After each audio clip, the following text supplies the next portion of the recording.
আমি আজকে দই ট্যাংরা বানাবো। দই ট্যাংরা বানানোর জন্য এই যে দেখুন ট্যাংরা মাছ নিয়ে নিয়েছি।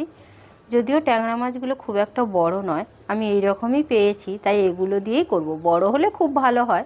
দই নিয়ে নিয়েছি আর আমি মাছগুলো ভেজে নেব। দই ট্যাংরা করার জন্য কিছুটা কালো সর্ষে, সাদা সর্ষে আর 1 চামচ পোস্ত আর আদা খানিকটা নিয়েছি। এগুলো একসঙ্গে বেটে নেব। আর কিছু মশলা লাগবে না, মশলা বলতে এইটাই।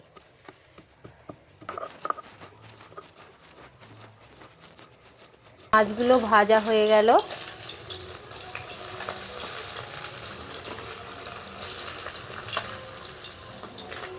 ওই তেলেই সামান্য একটু জিরে, একটা গোটা লঙ্কা ফোড়ন দিয়ে দিলাম।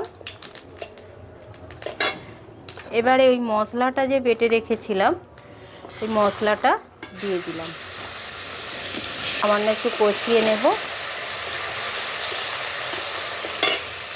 সামান্য লঙ্কা গুঁড়ো, লবণ, ব্যালেন্সের জন্য সামান্য একটু চিনি কষিয়ে নেব।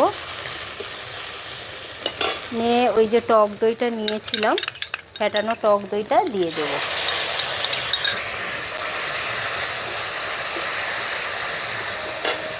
দিয়ে মাছগুলো দিয়ে দেব।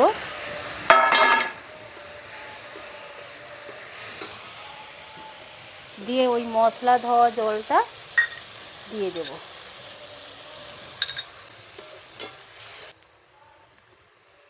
দিয়ে একটু চাপা দিয়ে দেবো 10 মিনিট। নামিয়ে নেব।